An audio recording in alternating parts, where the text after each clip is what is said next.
Millions of people in this world live with this heaviness, and they don't realize this heaviness that they call my life is actually a narrative that they tell themselves. That mind-made sense of self is ultimately fiction. Can you see how insane that is? You've been one of my great inspirations here on the planet. Guided millions and millions of people to an understanding of who they really are. Eckhart Tolle. If your relationship with the present moment is dysfunctional, your entire life is dysfunctional. Make the present moment your friend, then your whole life begins to change. If someone watching or listening is saying, well, my present is really challenging right now, how can I actually enjoy the present when I'm in breakdown everywhere? The problem lives in the mind. To get out of that, I've got a number of topics today, one being about the law of attraction. I want to talk about stress and anxiety. I want to talk about why people suffer and how to get out of suffering. I want to talk about relationships and how to know when you're in a healthy dynamic in relationships. All these things I want to talk about today. But the first one, I felt like I was trapped in suffering for so many years. And I didn't know how to get out of this suffering, anxious, stressful feeling that would come and go, that would ruminate at night, that would keep me up at night, that would make me anxious in social settings, that would make me feel like I wasn't good enough. And I know people feel a sense of suffering, anxiety, overwhelm, and stress today, which seems like more than ever. I'm curious, with all of your wisdom and experience, how can we overcome or eliminate stress and suffering and anxiety in our lives when it seems to be crippling us? usually if you are not conscious of how your mind operates, and many people still are not conscious of how their mind operates, they locate all the source of their troubles outside themselves. So they perceive whatever their life situation is, and every life situation is to some extent problematic.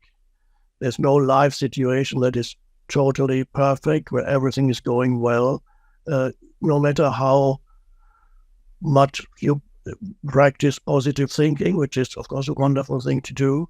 Nevertheless, there will always be things that are problematic in every life situation. So life always challenges you, no matter what stage you're at in your life. You get new challenges, even if you are highly conscious or, let's say, enlightened.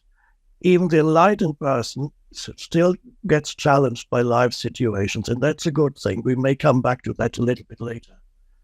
The beginning of an awakening for people out of their suffering is the realization that most of the psychological suffering, because this is what we're talking about. We're not talking about toothache or anything like that. No. So we're talking about psychological suffering. The psychological suffering arises from stories that you tell yourself in your mind about situations, about your life or your life situation. As a practical exercise, or to introduce this teaching to people, I sometimes recommend this. Next time you find yourself in a situation that in which suffering arises, and suffering, of course, is a generic term. It can come in many forms. On one end of the spectrum, suffering is just feeling irritated or upset about something. It might be a minor thing, but you feel irritated. On the other end of the spectrum, there's deep despair, deep depression and sadness, or extreme forms of anxiety, panic, and all that. So you have the two, and in between there's a wide range of different forms of suffering that arise, and very often they are not recognized as suffering by people. If you're not conscious of how your mind operates, you don't even know that you are suffering. You don't even know that there is another way, that there would be another way in which you could experience this particular situation. So I recommend next time you find you become upset about something or irritated, which is a form of suffering, minor form of suffering, experiment. I say, let's take an imaginary situation that these things happen quite often to people.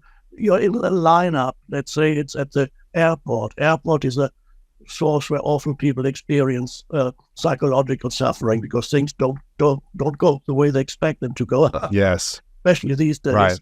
Right. So you're in a lineup. It's not moving. You're getting more and more irritated and upset. Or it could be anywhere. You're waiting, but it's not happening. You're waiting there, or in a traffic jam, or on the telephone, nobody's answering. Just you get automated message that says your call is important to us, and the approximate waiting time is 45 minutes or whatever. Right. Say, and you feel more and more you get angry and irritated. Now, I recommend the following practice because you're standing there or waiting there. You might as well practice. Ask yourself, how would I experience this situation if I did not add any interpretation or any thought to it? How would I experience this moment if I didn't add any thought to it, if I did not interpret it in any way, if I just allowed this to be as it is without burdening it with this baggage of thought? It's okay, let's say you're standing in this lineup and you're very irritated. So how would I experience this if I did not, in other words, if I did not, in my mind, say this is bad, and all the other thoughts that come after that. Then, because when you say this is bad, then the next thought comes, my life is bad, and you get a whole string of associated thoughts that are negative. How would I experience this moment without adding any thought to it? Okay, so there you stand. And this would bring your attention into the present moment. And so your attention moves into the present moment. And in this present moment, you're standing there and you're breathing, you're looking around, people moving, whatever the room is you find yourself in. You're breathing, you're perceiving things, people, and suddenly you may find that this moment is actually free of suffering. The suffering did not arise, was not caused by the external circumstance. It was caused by the narrative in your mind about this circumstance. That's a huge distinction, and this is you begin to live consciously when you realize this. Until you realize that, you live unconsciously, which means, in spiritual terms, to live unconsciously is to be totally identified with whatever your mind is saying. I call it the voice in the head, the narrative in your mind that tells you about how good things, how bad things are, how they should be. They are, but they shouldn't be. They should be different.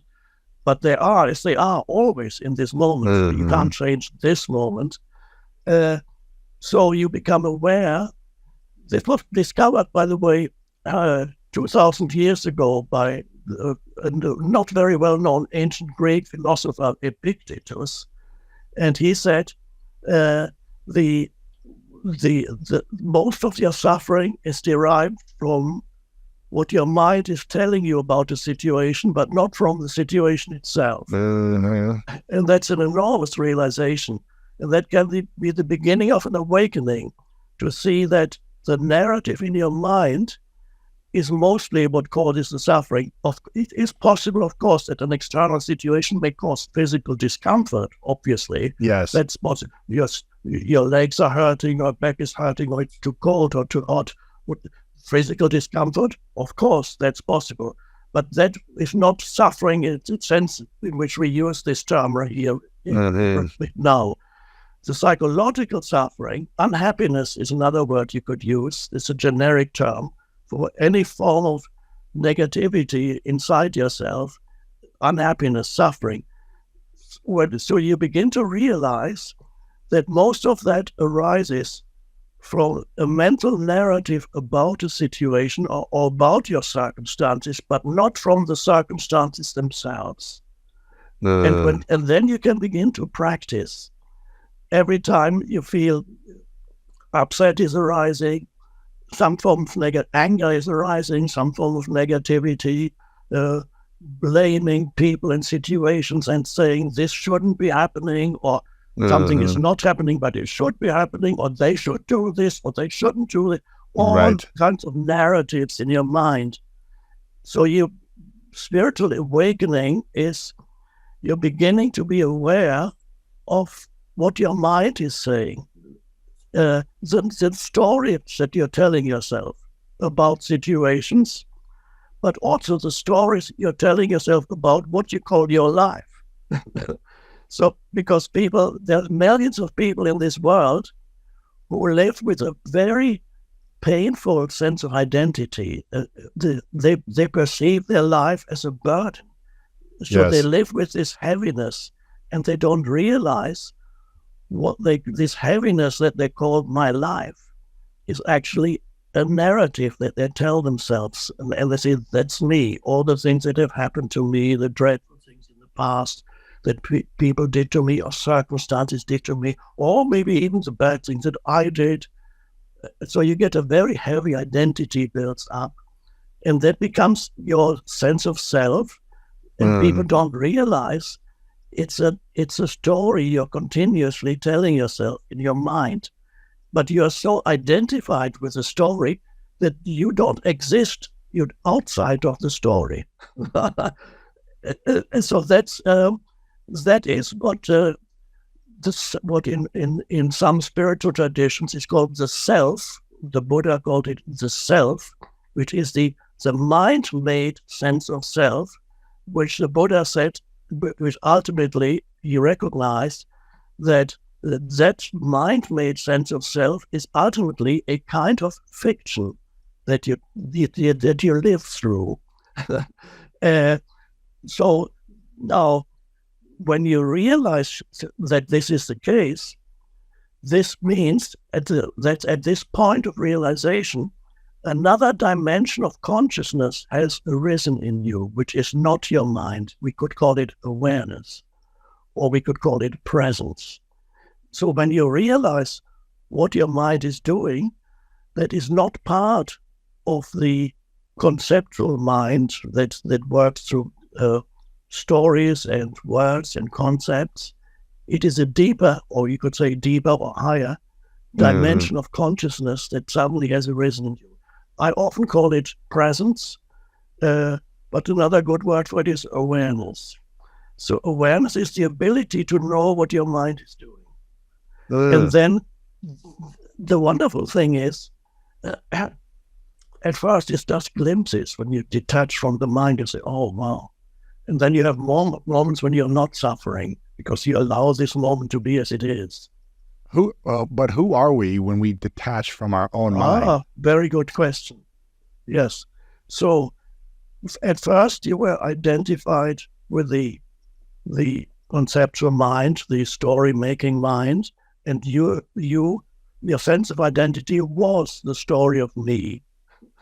My past, my memories, my beliefs, that's right. All these thoughts that are accumulated in the bank of my mind from the past that I've told myself, this happened to me, this is what's wrong with me, this is why I'm not good enough, or this person did this, or whatever. Exactly. Now, when the awareness arises, your sense of who you are, your sense of identity, begins to shift from being lodged in the conceptual mind, the voice in the head. It goes to a deeper place, and you realize who you are in your essence is actually the awareness itself.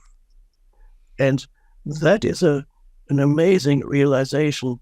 In other words, this is a dimension of consciousness that is, I call it, beyond thought. Thinking is a wonderful thing. Thinking is a very powerful tool for creating. However, if thinking is all we have, and we look for our identity in the mind, then that is very limiting. If thinking is used as a tool, it's very powerful and empowering and can be very creative. But if thinking becomes self-serving, in other words, you're completely identified with this stream of thinking that never, for most people, never stops. All through the day, they're talking to themselves. There's a voice in the head. Sometimes they say I. Sometimes they talk to themselves and you shouldn't have done that. You're not You good idiot. enough. Yeah, all these things. So this is the most important thing in a person's life, and this is why we're here, is to experience this shift in consciousness, so that increasingly, in glimpses at first, but then increasingly, your sense of who you are is the space of awareness, the presence. Does that mean there's two of us? One could say that there is, on the one hand, I sometimes call it, on the one hand, you have your form identity. Your form is both the physical body, which is the first thing people identify with, but really it's not the physical body, it's the mental image of my body, which we may be happy about, or either the body can be a source of pride, or it can be a source of shame, or anything in between. And so people identify with my body. That's the first form identification. And the next is the psychological form of me, all the things that I identify with in my past. The past makes up who I think I am, all the past conditioning, starting in childhood, the way by which the culture in which you grow up, the family in which you grow up, all those things become part of your identity. So you have form, I call it form identity on the one hand, and everybody obviously has one. No matter how conscious you are, you continue to have a physical body until you don't. And you have a form identity, a psychological form. But there is a deeper identity also that, and this is spiritual awakening, that is, I call it essence identity, your essence. Yeah. And your essence is, if we want to we use the term awareness and we use the term presence. But another term we can use, what that really is consciousness. The essence of who you are is consciousness, the light of consciousness itself. And this is something to be experienced. You cannot understand conceptually what it is that I'm talking about unless you experience in this moment, perhaps, well, it's the only moment there is, unless you experience what that means, that you are, in essence, you are consciousness, the space or the light of consciousness. Between two thoughts, for example, sometimes there's a thought that comes to an end, another thought hasn't arisen yet, you have a gap of 5 seconds or 10 seconds, and it's an experiential thing. To realize yourself as consciousness it implies that at first, for very brief instances, the mind becomes still, it subsides. But you are still there. So when you're not, let's say, let's assume that you let go of any memory of your past, because you don't need it right now. You don't remember your past at all, or your name or anything. And you're not thinking about future. In fact, you're not thinking at all, but you are aware. You're aware of your sense perceptions, but you're not interpreting sense perceptions.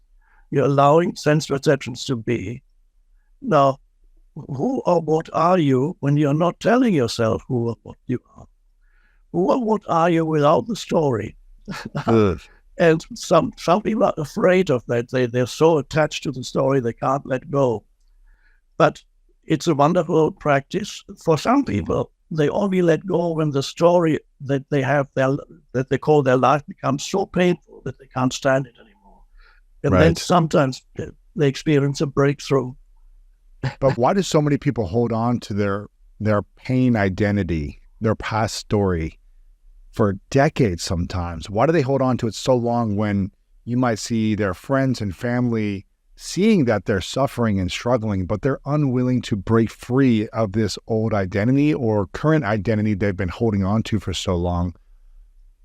Sometimes, like you said, people will finally get so bad, they finally let that identity go. But why does it take an extreme, horrible breakdown or pain for people to finally say, this old story of mine, this old identity doesn't work for me anymore.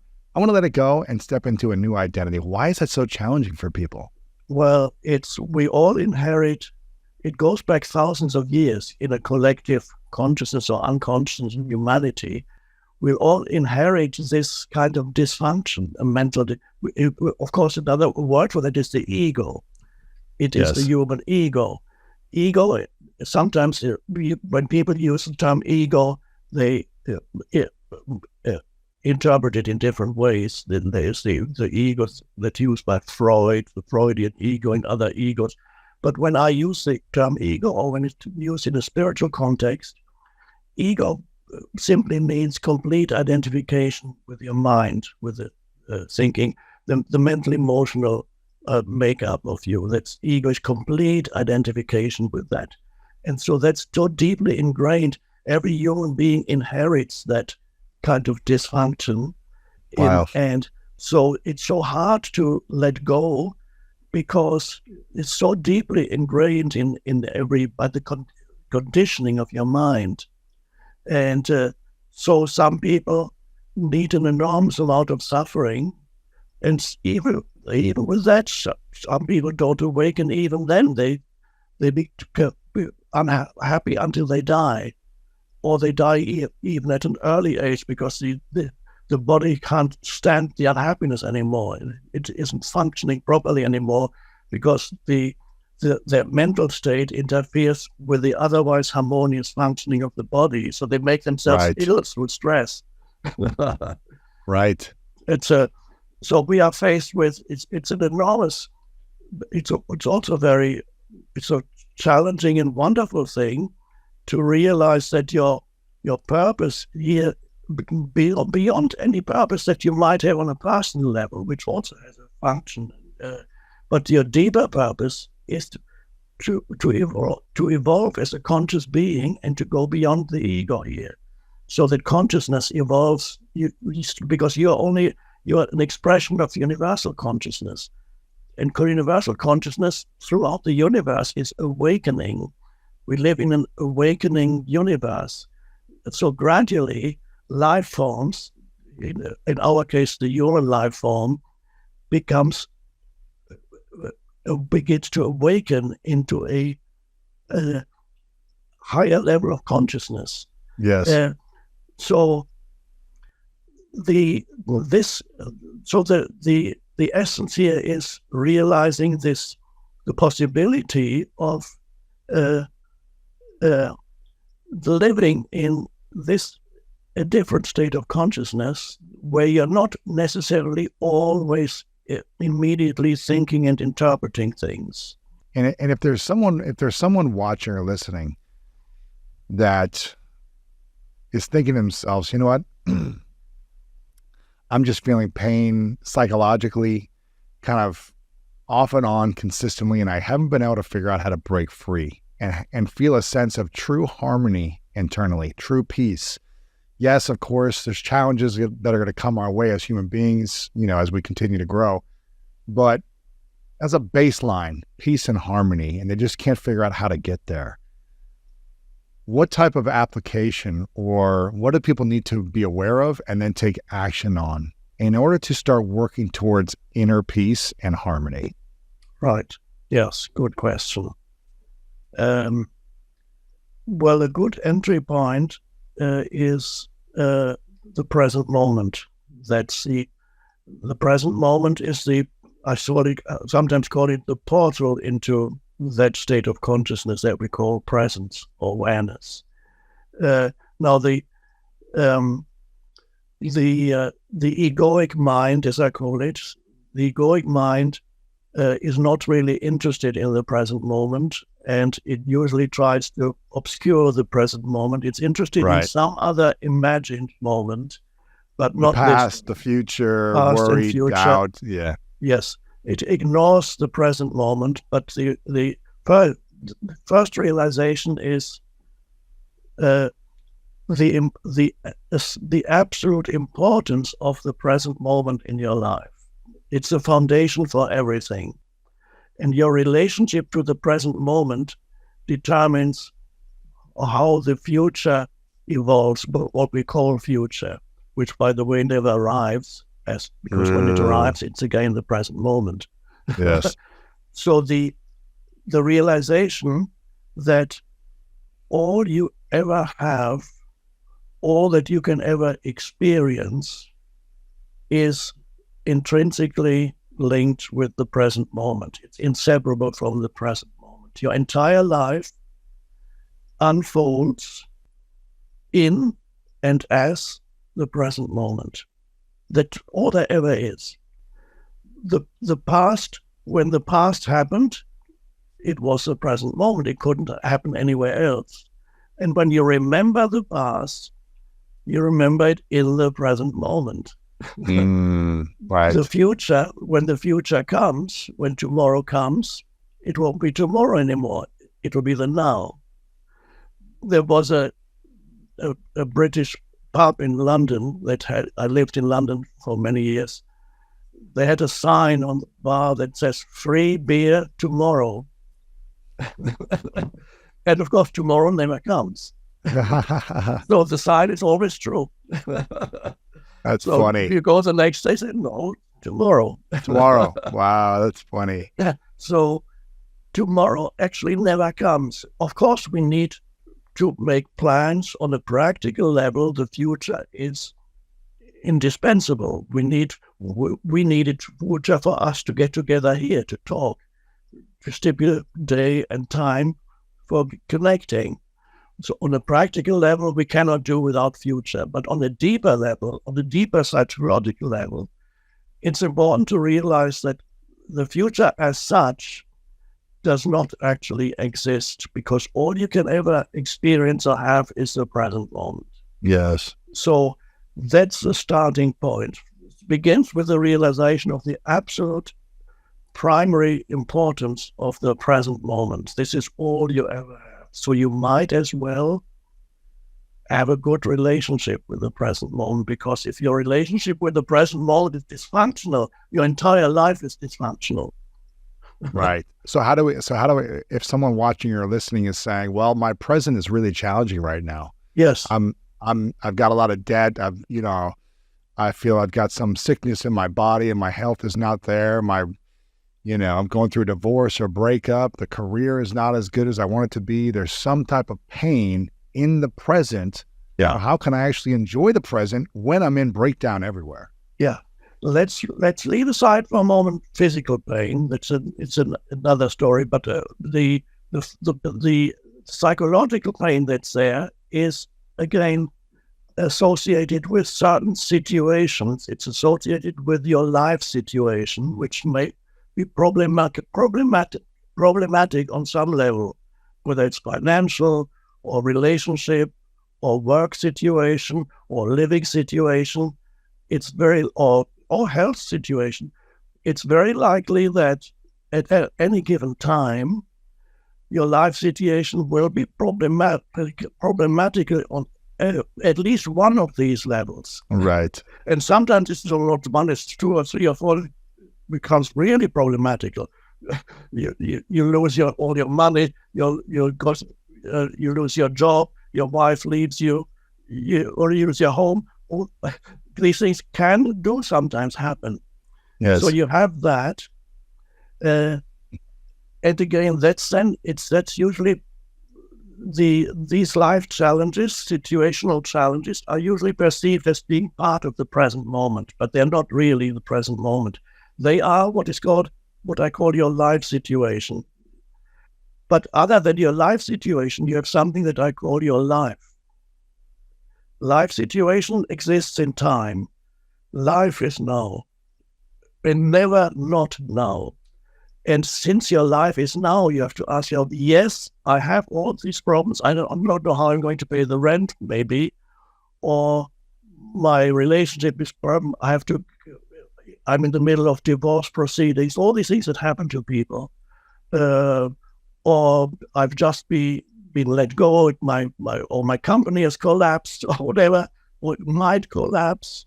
Maybe it's doing well, but it may not do well next year. All kinds of things that are perceived as problematic, which sometimes are real and sometimes are just imagination. That again, we need to differentiate between when people say they're having big problems. Sometimes they are just in the mind because they think of things that might go wrong. At other times, they are actually real challenges happening around you. Right. But here again is to single out the present moment and not to ignore action that you might take or have to take in order to change certain situations. Is there any action that I can take? That's a secondary question. It's important, but it's secondary. Primary question, I often ask people, what problem do you have at this moment? And then they usually start by saying, well, I'm running out of money, or I'm living in this unpleasant, this place, whatever. I say, no, running out of money is not this moment, right here and now. What problem do you have here and now in this moment? And then you look around.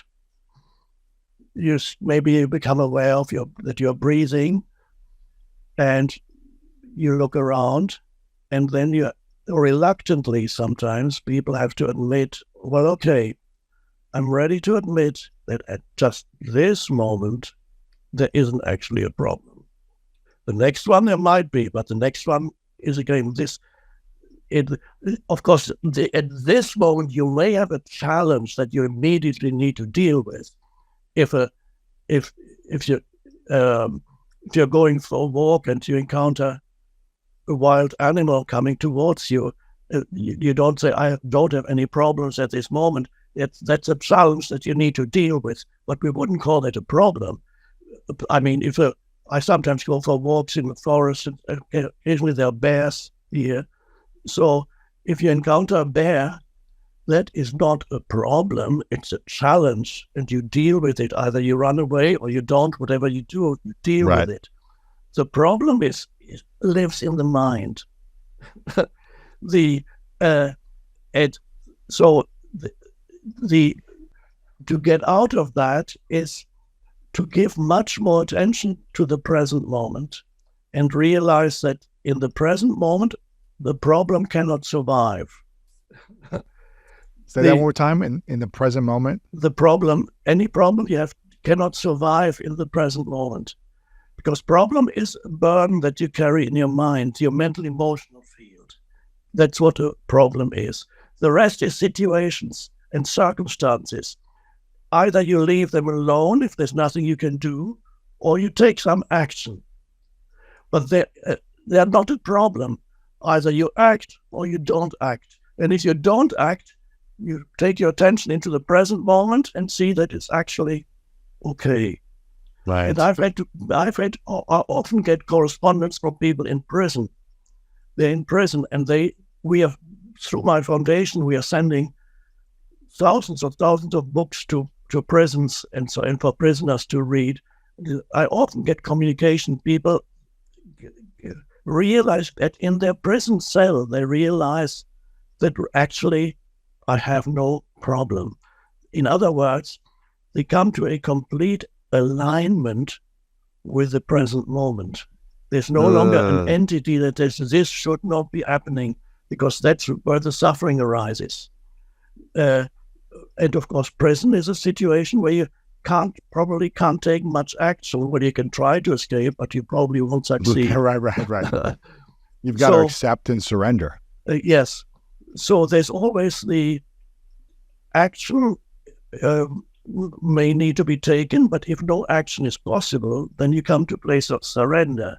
But it's positive surrender, not negative surrender. Positive surrender is an uncompromising yes to the present moment. an uncompromising yes to what is. That is a place of great inner power that arises with, yes, this is what is. That's the starting point. So you're not arguing with the isness of things, because that's insane. You cannot argue with what is. And that this constant arguing with what is, this actually amplifies the ego, the egoic consciousness. The ego loves to argue with what is. It needs to. It loves enemies. And the ego makes the present moment into an enemy. All right. Can you see how insane that is? You make the present moment into your enemy because that's all you ever have. That means you make your whole life into an enemy because your whole life is the present moment. Right. So I sometimes make the present moment your friend, not your enemy. Make the present moment your friend. Then your whole life begins to change. Because what we call future is just an extension of your state of consciousness in the present moment. So if your state of consciousness is negative, it is very likely that you will experience much more negativity in the so-called future. Right. If the present moment, if you're in the present moment, you're in a place of acceptance, of positive acceptance, then it's very likely that the so-called future. I always say so-called future because the future as such doesn't exist. It's always, when it comes, it's a now. Yes. So the so-called future reflects your state of consciousness in the present moment. So that's really a very important realization. So that is how the absolute importance of your state of consciousness here and now. What is your state of consciousness now? Rather than thinking that something else is more important than my state of consciousness. So in any situation, you're faced with any situation, what is the state of consciousness with which you face the situation? Are you in a state of resistance or negativity towards the situation? Because when in any endeavor that you undertake, inevitably obstacles will arise in anything. Yes. You want to create something new. Obstacles come in many forms, sometimes in the form of human beings who don't like you to do what you're doing, or it can come in the form of other structures that are in society, the rigid structures. And you get all kinds of bureaucratic obstacles or whatever the obstacles are. So how do you face an obstacle? What is your state of consciousness when an obstacle arises? Do you immediately become angry? Do you become despondent? Or do you start complaining in your mind about people and talking about others, how awful this situation is, and complaining? Or are you able to just immediately say, this is what is? So you face the obstacle, not in a state of resistance, come from a state of power. This is what is. And then when you're in that state of presence, very often a right action arises spontaneously. Then you find yourself doing the right thing because you're not making the situation into an enemy. And this is very important. If you want to achieve great things, and a huge obstacle for people is to start complaining and building up stress when things go wrong. In other words, things shouldn't be happening. So they become negative. They become unpleasant. They become unpleasant to people, colleagues and people they work with. And a lot of negative energy can build up in a company and so on. And that is not some of the most effective people in this world. There are perhaps a few. They don't work with negativity. They work immediately with a positive attitude. They don't make the present moment into an enemy. They might never have heard any spiritual teaching, so perhaps that is some kind of innate wisdom that they have, or maybe they've learned this lesson in a past lifetime. Who knows? So the important is always start with the present moment. And again, what problem do I have now? Is there a problem here and now, just this moment? Well, actually, no, not really. Not the problem isn't here. The problem is in the mind, but it's not here. That's a place of power, and then you become aligned with the power of now, the power of the present moment. So which is the power of consciousness itself, beyond the ego, far more powerful. The ego is only it's like the reflected light, that like the moon reflects the light of the sun, and the ego reflects the light of consciousness. It's not power. There's no power in ego itself. In the same way that there's no light in the moon. It's just reflected light. Wow. Yeah, that's powerful. This has been fascinating so far. I'm sure we could talk about, consciousness and suffering for hours, but I want to get to a few other concepts here. One of them being about the law of attraction, because you mentioned kind of synchronicities and serendipities and kind of this idea of when we align ourselves to consciousness and to more harmony thoughts, to more peaceful thoughts. In my experience, things just come, the right things that I'm intending, they happen very quickly and unexpectedly. I would love to hear your thoughts on your definition of the law of attraction, but also maybe the 3 habits that you see people doing the most that hurt them from attracting effortlessly using the law of attraction. Right. Well, the main mistake perhaps that people make is not coming from a place of fullness, but coming from a place of neediness, and putting too much attention on what is the undesirable conditions that they want to get rid of, but mentally, almost continuously focusing on the undesirable condition, like not enough money, for example. That's just a problem for many people. So let's use money for example. Then the law of attraction with money. How could we attract more wealth or financial abundance in our life using the law of attraction? Yeah. Well, first of all is the acknowledgement of abundance that is already here and now, and not focusing on the lack of abundance that is here and now, which you could find by thinking about it, but to actually focus on where is the abundance that I can find here and now, and that is all around you. It is in nature.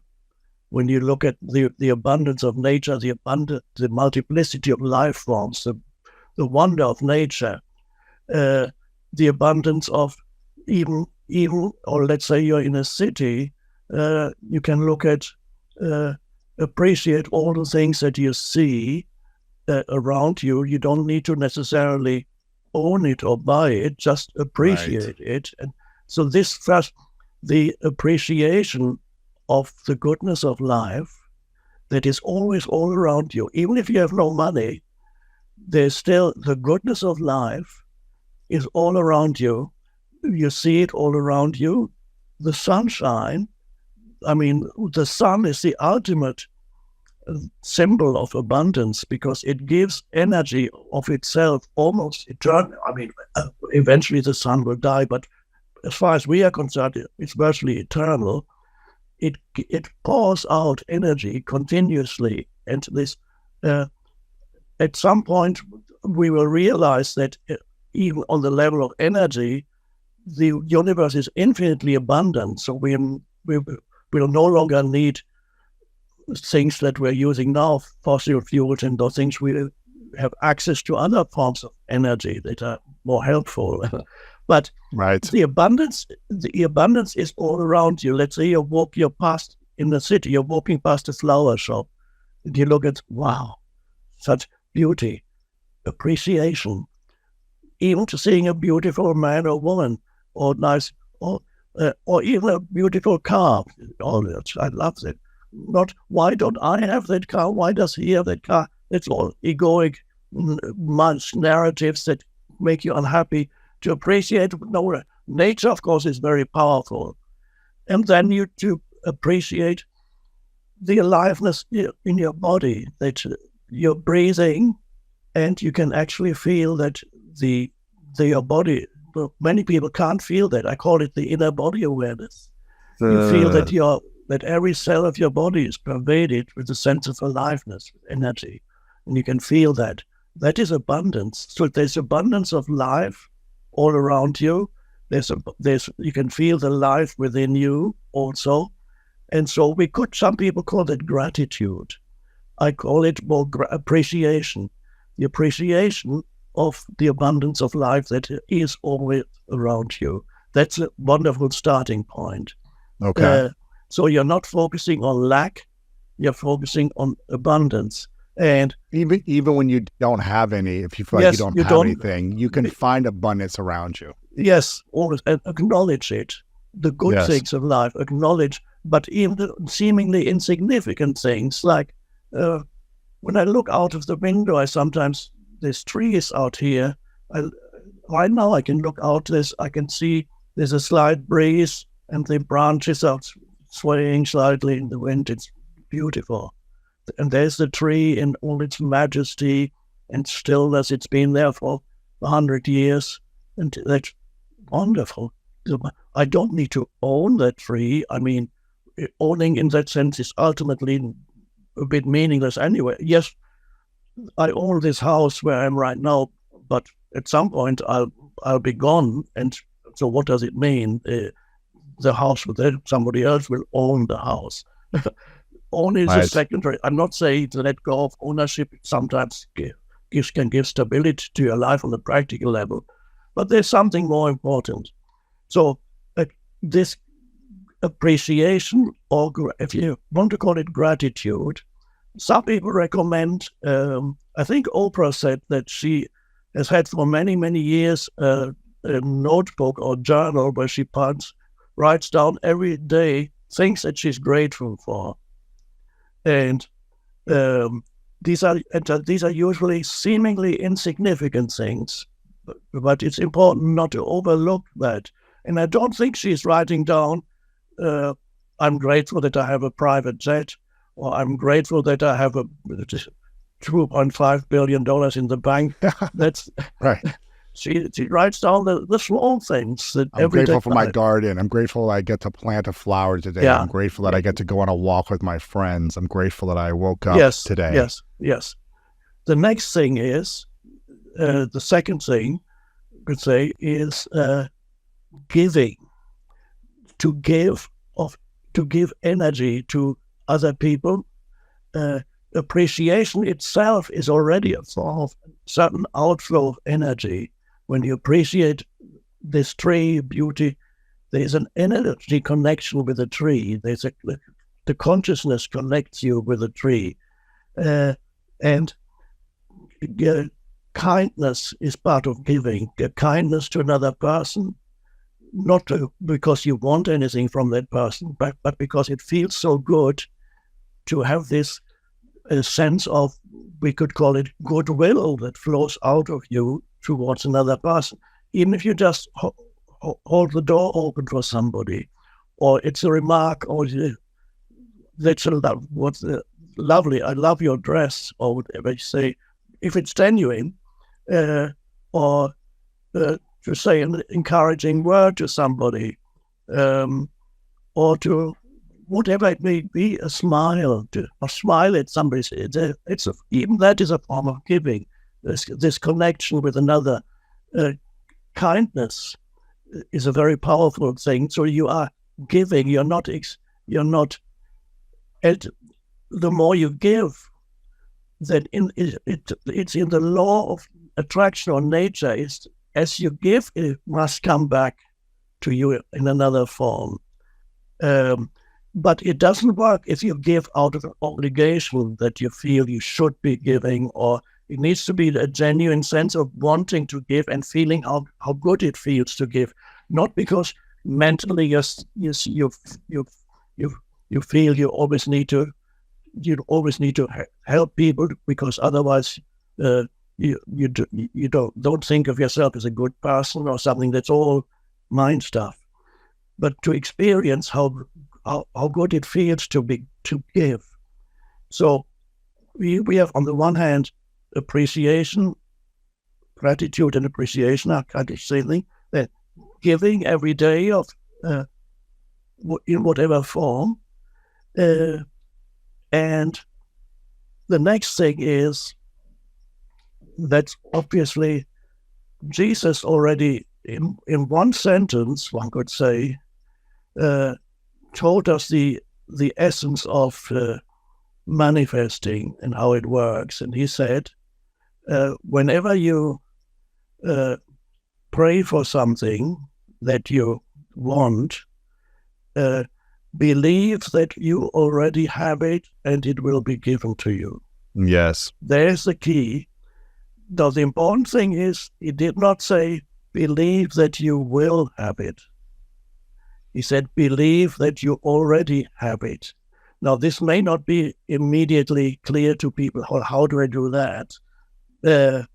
How do I believe that I already have it when I know that I don't have it? Right. How do you get that belief of having it before knowing, feeling, tasting, smelling the thing that you want?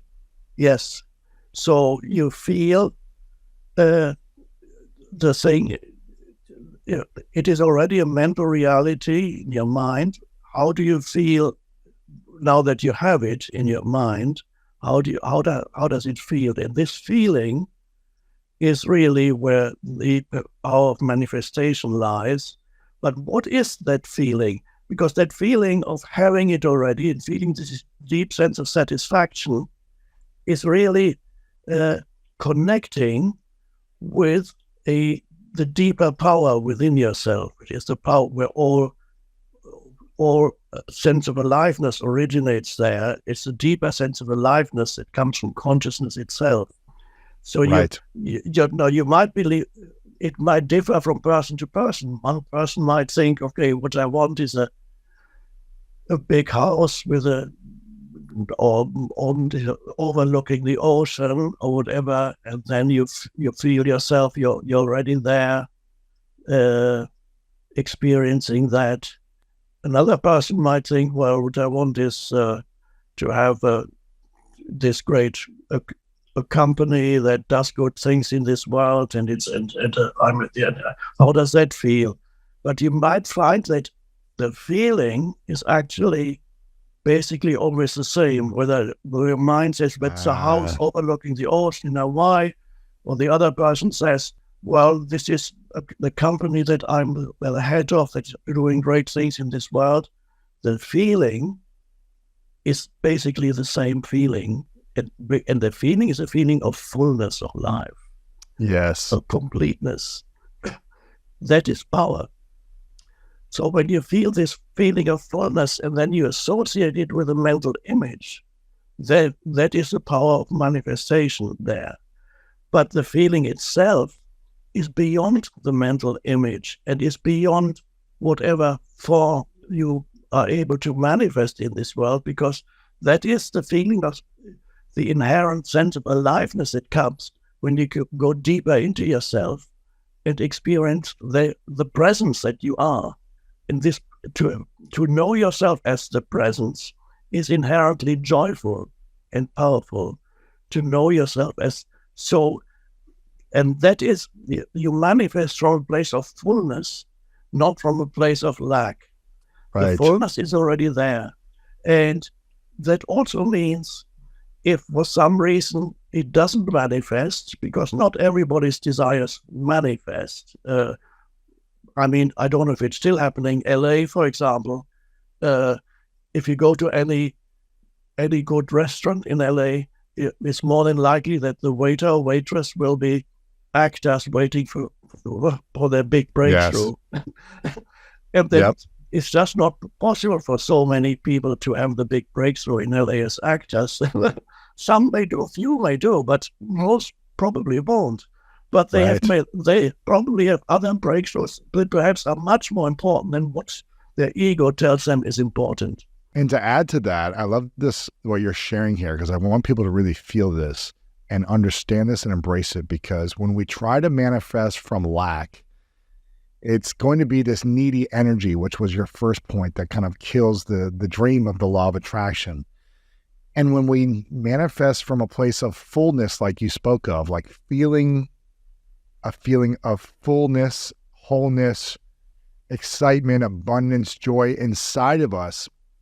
And if it doesn't happen, if that dream doesn't come to us in the next year or 5 or 10 years, then we've lived a full, rich life every moment till that moment. Like we've lived a full year of feeling excited and passionate and good about ourselves. And that energy is magnetic. You will draw in great people, partners, relationships, opportunities that maybe you couldn't have dreamed of, because the energy you gave into the world, like you talked about. And I think that's the big point for me, is the dream and the idea that you have, maybe your ego wants, maybe you won't have it. But man, you'll live a great, beautiful, rich life in the process of pursuing it. Very good point. So in other words, the journey is what matters. The arriving at some destination is the end point, but it's secondary. The journey is always the journey. It's always now. That's what matters. And so sometimes what you wanted to manifest does not happen, but something else manifests. That could be even better. In fact, in many Even cases, better. is much better than what you had envisaged. Absolutely. Yeah, I always wanted to be a professional athlete, and I played professional football for about 1.5 years before I got injured. In the injury, I broke my wrist, and I was wearing a cast, and I had a surgery, and I had a cast on for 6 months. And it took about 1.5 years for me to use my wrist again from the injury. And during that time, I was in a state of extreme sadness and a loss and a grief of this identity that I once had, and this dream that I once had, that I was working so hard for my whole life to manifest, to create. And then all of a sudden, this injury broke my abilities to do that. And I remember thinking, what am I going to do with my life? Like, what's the point? 23, 24 years old. I'm like, what am I supposed to do now?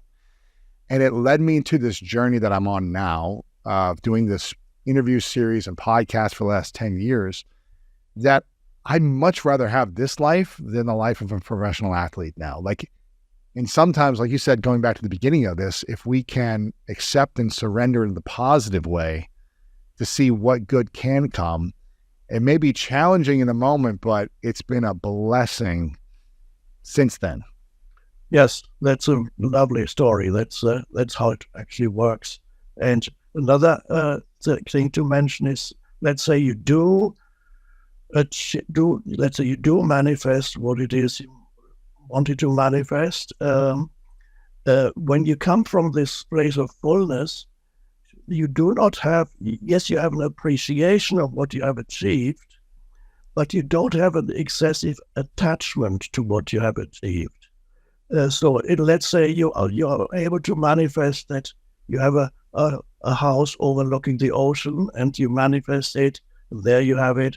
And one day, when you get home, you find your house is fallen into the ocean. It's gone. Right. So the whole thing that you worked so hard for to achieve is suddenly gone. But this place of fullness that enabled you to manifest that is still there.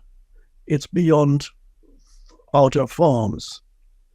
Yeah. And you feel full in life. Maybe there's a moment of sadness during that, but if you're not attached to the physical things you've manifested, I'm sure if I lost my home, I feel like it's a sanctuary. It's a beautiful, peaceful space. But I've lived in 2-bedroom apartments for most of my life, and I felt like those were peaceful places for me. And it's not like, I'm sure I'd be sad for a minute, but then I could also create the sense of fullness in the next space. Exactly. And I have this, let's see, for a long time, until my 32nd year, my main form of transportation was, except other than public transport, was a bicycle. That's beautiful. So I got my driver's license when I was 30, and my first car when I was 32, and that was a very What city were you in? What country or in city? London and Cambridge. I lived at that time, and I loved my bicycle. I just wonder, I appreciated it. I loved sometimes I was just looked at it, was standing there, and I had a laugh. And then somebody gave me, I was poor at the time, somebody gave me an older car, and I loved that. And then I was able to, I got a little bit of money. I was able to buy the cheapest car I could find. It was called Lada. It's a Russian make. They still make them, but they're a bit better now than they used to be. And people would laugh at these cars because they were notorious for breaking down, but it was very, very cheap. And I bought this, and it never broke down. I loved that car. It never broke down. I must admit, very embarrassing on hills because you couldn't. You were holding everybody. You had up. to get out and push it. Yeah. I loved that car, and then I eventually left England, and I sold it. A friend of mine was interested. I sold it to him, and 2 or 3 weeks after he bought it, it broke down and couldn't get repaired anymore. It was incredible. It's almost effortless because I have this kind of relationship even with so-called inanimate objects.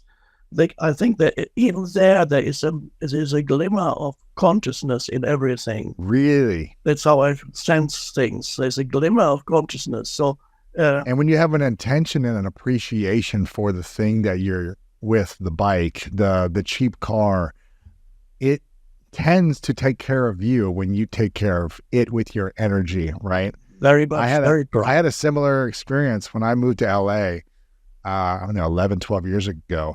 I didn't have a car in my 20s. I had like a $500 car that broke down after 6 months. And so I walked everywhere in Columbus, Ohio for about a year. And then I moved to New York City. I didn't need a car. And then I moved to LA and I bought a $4,000 car. It was like a 1997 year old car. And it's probably one of the oldest cars on the road. I drove it every day. It was a $4,000 car. And for being in LA, you know, this world, that's kind of like looked down upon. It's like, oh, you don't have this nice new car. I drove it for 5 or 6 years. I loved it. It was like, it got me from place to place. It was comfortable. It was reliable. And I was happy with it. So yeah, it took care of me and I took care of it. Yes. And I feel the same. And then later, finally I had the money. I bought an expensive car, which I still have. I bought it 16 years ago. It's now a kind of classic. And I love that as much as I loved the bicycle many years ago. Yeah, that's cool. So it's the same, and it's not. It's many people, of course, have an egoic identification with their car, but what we are talking about is very different. It's not that. It's not an egoic. If I had an egoic identification with my cheap Russian car, my ego would have felt diminished because often people laughed at it. Oh, look, this car. But I didn't mind. It was fine. I didn't have egoic identification. And I don't have an egoic identification with this more expensive classic car that I have now that's 16 years old. But I love it. I have a kind of relationship with it. If something happened to it, that I would let go. It's fine. Right. Everything eventually leaves you, and unless you leave it, it leaves you.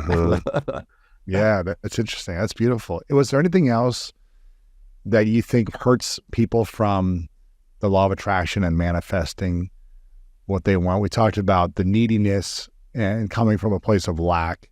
Yeah. Maybe one other thing. Sometimes whatever people want to manifest comes from an egoic place. The ego wants to, by achieving this or that, the ego wants to feel more powerful than before. It wants to have an enhanced sense of identity through it by showing to other people that you have more than others. It wants to show its superiority. The ego always looks for superiority, and so that could be you may still get what you want, but your power will be greatly diminished if it's an egoic endeavor. But even with an egoic endeavor, sometimes even that it could still work with hard work and determination. You might get it, but it won't make you happy. When you get it, you very quickly you will feel needy again. Interesting. So why is that?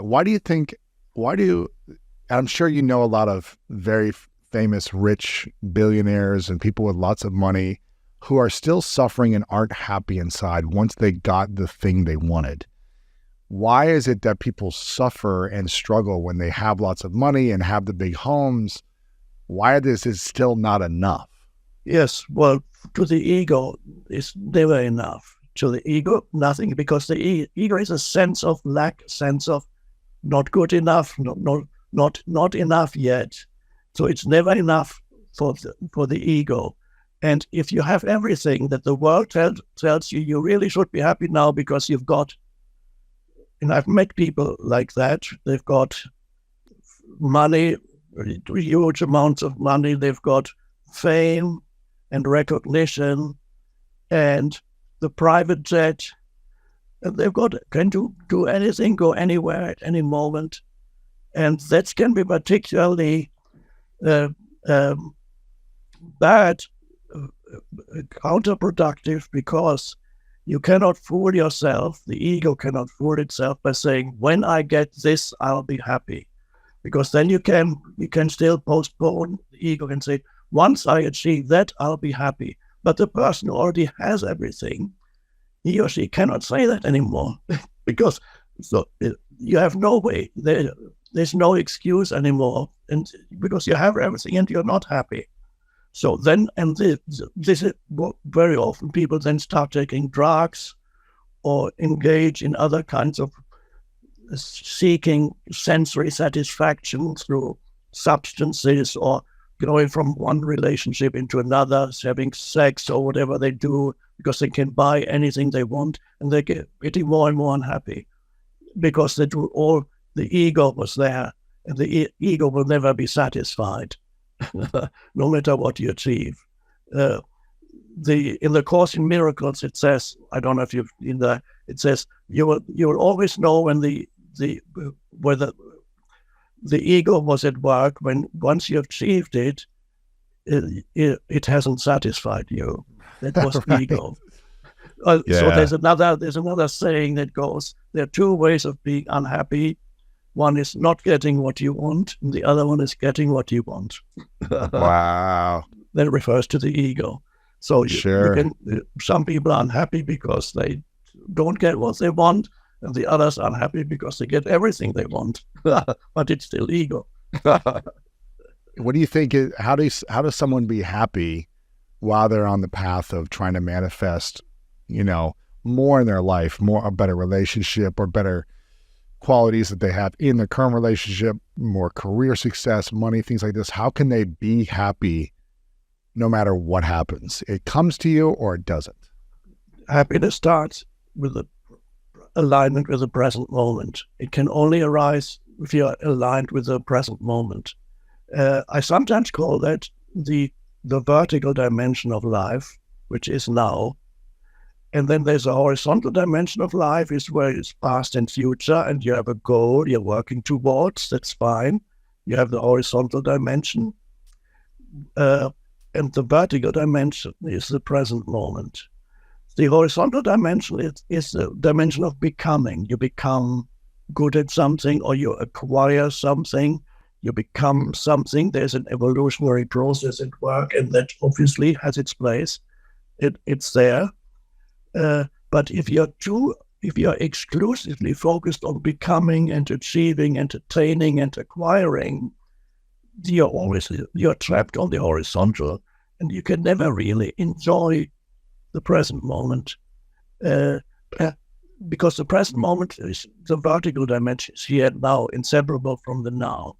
The the symbol of the cross one could interpret as, which is an ancient, it even predates Christianity. The symbol of a cross can be interpreted as pointing to the intersection between the horizontal and vertical dimension of life. That is the importance then is to discover the dimension, the vertical dimension, which is the power of the now, the present moment, and then the horizontal dimension works better, and you're not dependent on it for your ultimate satisfaction. You're not dependent on any kind of achievement, attainment, or whatever it is that on the horizontal dimension for your art. It may give you some kind of satisfaction, but not the deepest satisfaction. The deepest satisfaction is inseparable from going more deeply into the present moment and discover the essence of who or what you are as consciousness itself, presence, here and now. And you in other words, you could say, you sense the beingness of you. You sense that you are, and there is an enormous power there that has no form. You can't interpret it. It's the power of aliveness itself, here and now. It goes far beyond who or what you are as a person. The person exists on the horizontal dimension, but there is a deeper dimension to who you are that is only discovered in the vertical dimension. In the vertical dimension, you are already complete. There's nothing to achieve there. You're already full and complete. That's so hard for people to comprehend when they don't feel complete. On the horizontal, you're not complete, and you'll never be complete. Gotcha. Okay. Because no matter what you achieve, if you become good at one thing, you lose something. There's always a world of polarities on the horizontal dimension. That even I find that still you achieve great things. Before I've been teaching spiritual awakening for many, many, many years. In the past, I had intimate groups of 10, 20 people. Now there's hundreds or thousands Arenas. of people often come. Yeah. I don't have the close relationship with individuals anymore. It's just can't. I'm reaching many more people, but I've lost this closer connection with the people that I'm teaching. There's always a price to pay. On the other hand, I'm reaching far more people than before, but there's always a price to pay, even privacy. I'm not a great celebrity, but I do. Wherever I go, people say, "Oh, Eckhart."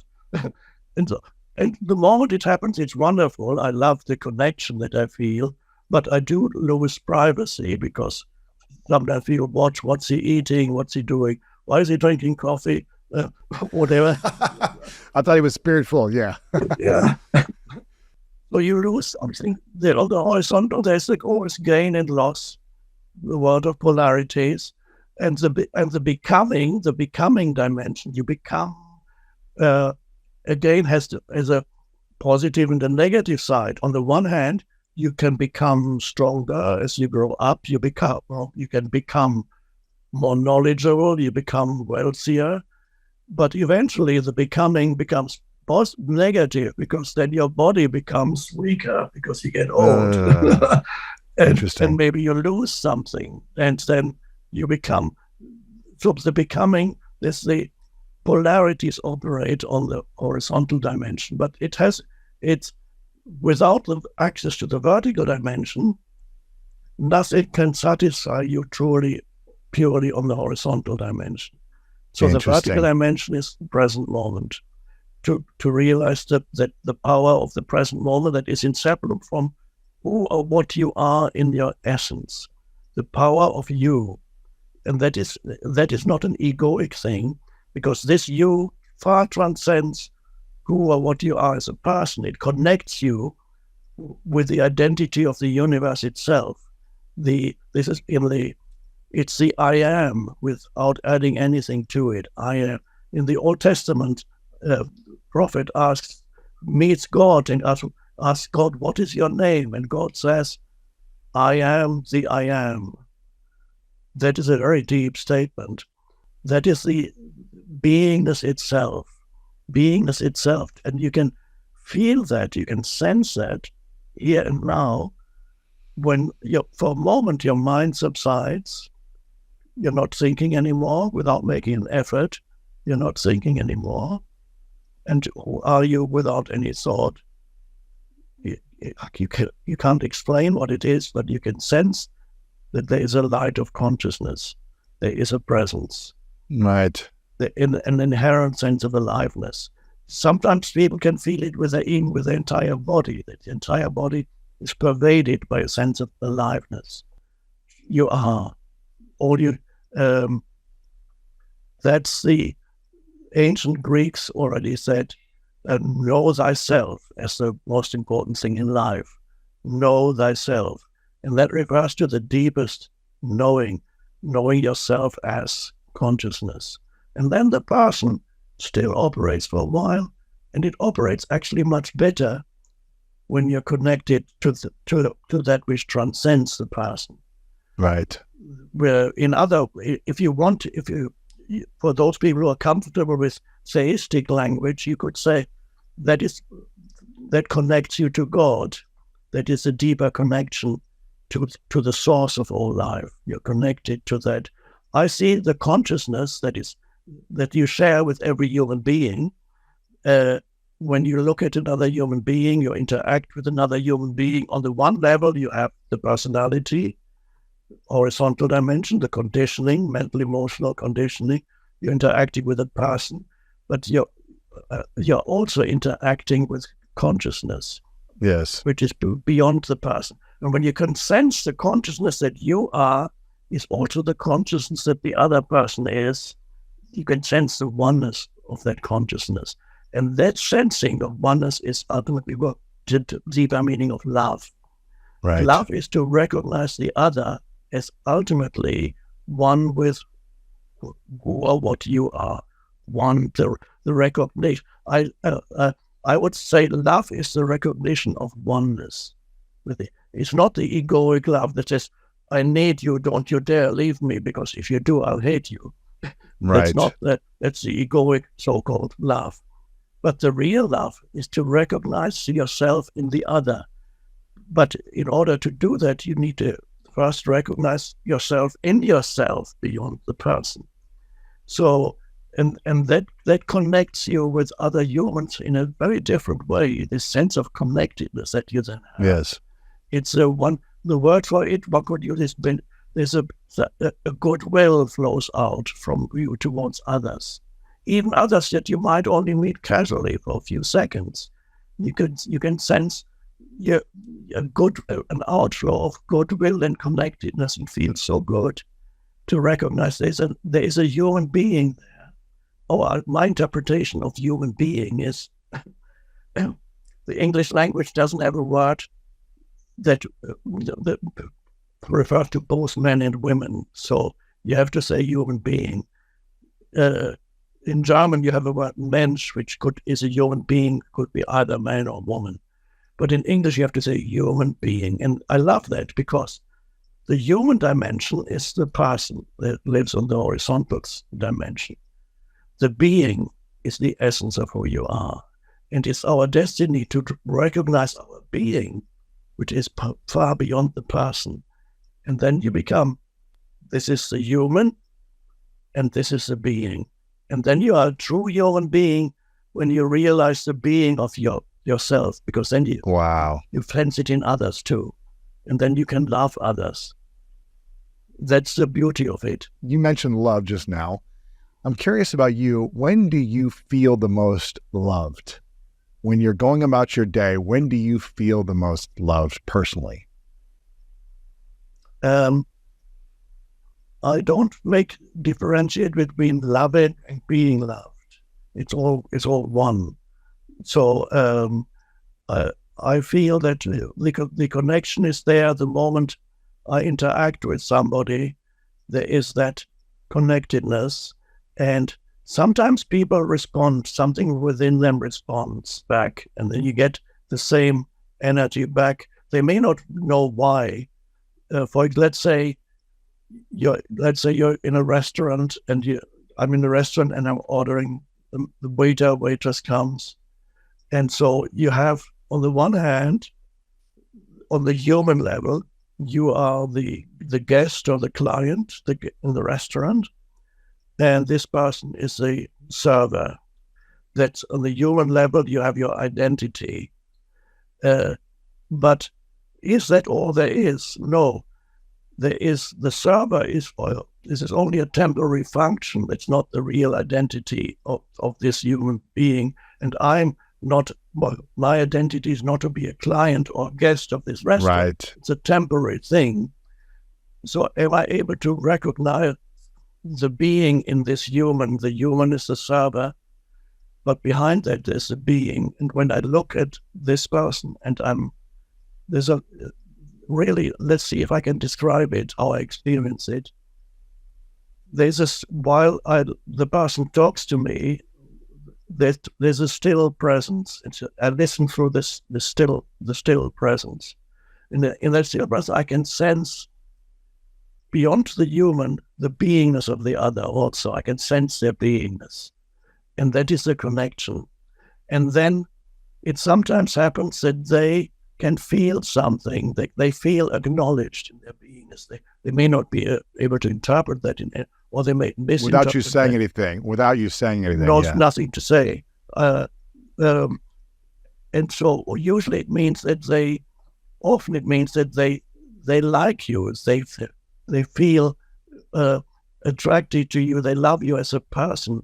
And they like to be in your presence. There's a positive response. And that is, one could say, that is love coming back at you. So you send it out, and you don't always get it back. Sometimes the person may be so deeply trapped in their ego that nothing much gets through, and that's fine. That's where they're at the moment. But it still feels good to feel this emanation. But very often, when the emanation is reflected and then comes back, and then you feel loved too.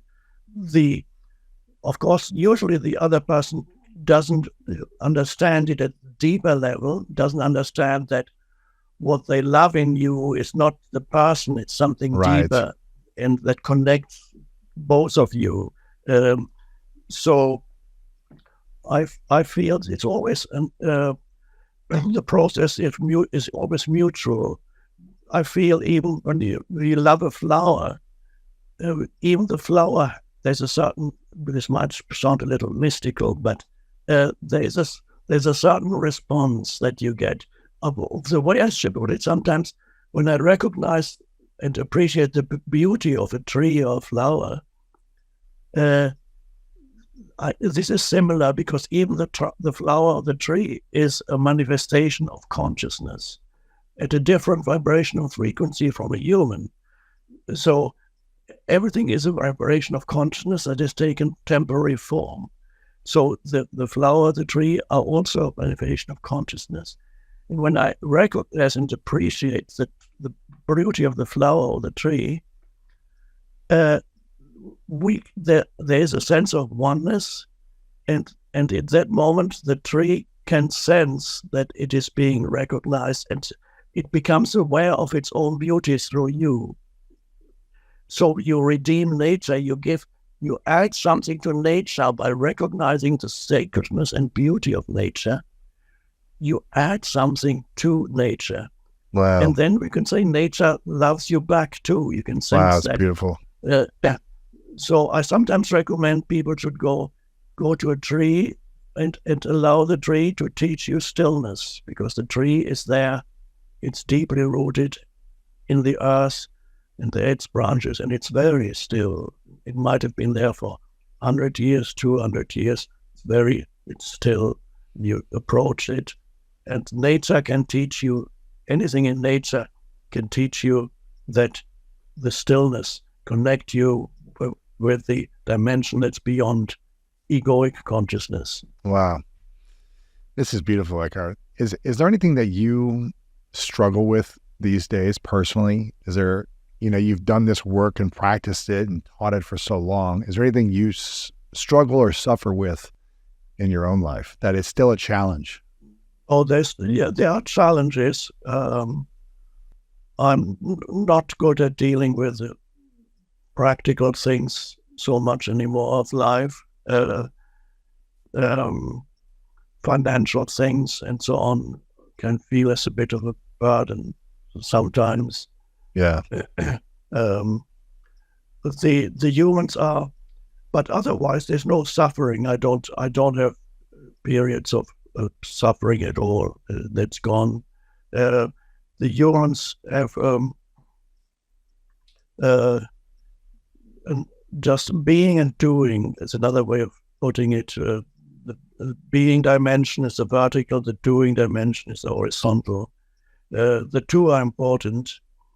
Some humans are more drawn towards doing, creating, manifesting. Yes. Others are more drawn towards being, appreciating what is, and may not have many goals to achieve. They might be happy doing their gardening or whatever they feel they want.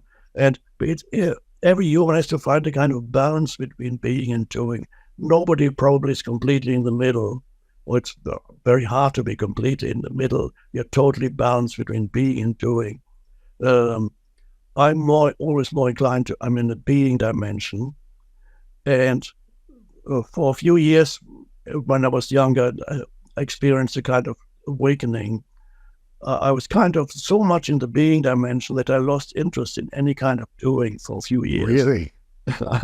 It was so, the present moment was so joyful and beautiful. And I had no money, nothing. For a while I had no home, but it was lovely, sitting on park benches. Present moment was so fulfilling. And then gradually I was able to start doing again. And now I am still, I love just to be, to contemplate nature, or even just to sit in a room and just be. But I'm able to do, because I wrote the books, I do teachings, I travel, so I give talks and retreats. So I'm able to function on that level. But the irony is that all my doing is in the service of teaching being. That's great. So you'll do for a week, and then you're like, I'm going to go be for a month. Yeah. Yeah.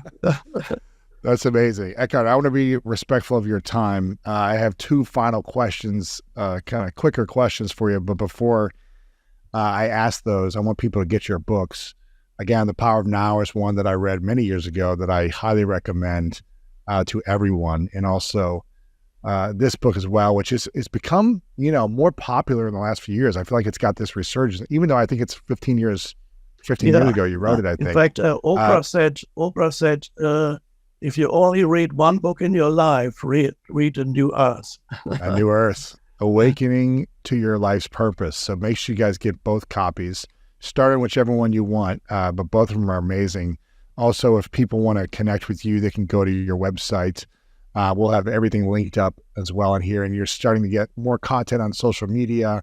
So make sure to follow Eckhart over on YouTube and all the different platforms that you're on. And I really want to acknowledge you before I ask these final two questions, Eckhart, for your level of service. Again, you could be 24/7 and sit in the woods and in the room and be a happy human being, just being. You've already done so much for humanity with your work, your message, workshops, and everything you've done. So I acknowledge you for continuing to be of service, continuing to serve when you choose to, when you show up, when you deliver, when you're coming on here and doing this. I know this is going to reach millions of people over time and impact them profoundly. So I'm very appreciative and grateful to you for being a messenger of love, of generosity, of kindness, and teaching those who are struggling and suffering how to get back into alignment of who they truly are so they can be peaceful and in harmony in the now. So I really want to acknowledge you and appreciate you for taking the time. These two final questions. First one is a hypothetical scenario, a question. I call this the three truths. So I'd like for you to imagine, even though you never imagine the future that much because you're always in the now, but I'd like for you to go there for a moment and imagine you get to live as long as you want to in this realm. But for whatever reason, it's the last day. And for whatever reason, in this hypothetical question, all your message is gone. It's got to go with you to the next place, or it's just not in this world anymore. So your books, this interview, any workshop you've done online, we don't have access to it. But you get to leave behind 3 lessons to the world, 3 truths that you know are true for you. And this is all we would have to be reminded of your messages. What would be those 3 truths for you? Well, ultimately, the truth, the ultimate truth is one, and so you can out of the one, so you can extrapolate, and several other truths may arise out of the one. The ultimate truth is realize who or what you are. Realize that you are, in essence, not a person. You are consciousness. You are a manifestation of universal consciousness. You are the universe experiencing itself as a human. You are the consciousness of the universe experiencing itself briefly, but you are far beyond. Realize who or what you are beyond the person. So that's the ultimate truth. Then realize that you are not the ego, that is discovering who or what you are not. And realize the possibility of living without suffering, the suffering that's created by the human mind, the possibility of being free of suffering, free of unhappiness. And the way towards that is radical acceptance of the isness of the present moment.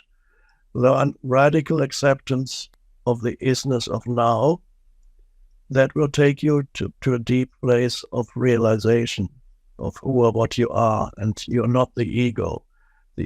Realizing who you're not is important part of it's kind of negative realization, who you are not. Once you realize who or what you are ultimately not, then who or what you are emerges naturally. That's beautiful. Final question for you, Eckhart. What is your definition of greatness?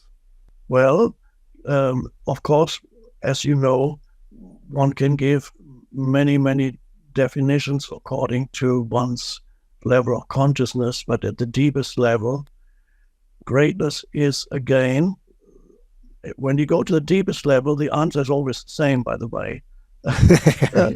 Greatness is to live consciously, to embody consciousness in this lifetime, to embody the unconditioned consciousness in this lifetime. That is greatness. And then other things arise out of that. You affect the world in many different ways by living as consciousness and consciously rather than as an egoic entity. So then you begin to change the world, even if you don't say, I am going to change the world. It happens organically and naturally. And the way in which you experience the world is always a reflection of your state of consciousness. So you begin to experience a different world when you are aligned with what I call the unconditioned consciousness. That is who or what you are in your essence. That is the greatness is to have fulfilled your purpose in this incarnation on this earth, and that is to be part of the evolving consciousness of the universe. That is greatness, to have fulfilled your purpose, and all the outer conditions are secondary. And you could have fulfilled your purpose even in the prison cell when you come to this realization. 4 things you want to change: how you act. How do you act? Do you complain? Do you blame? Do you make excuses? Do you feel sorry for yourself? That's a victim consciousness. What emotions do you live by? Is it possible that you're so used to living by guilt you don't even know it's guilt, it just feels like you? Do you allow your energy to drop? Become conscious of those states of mind.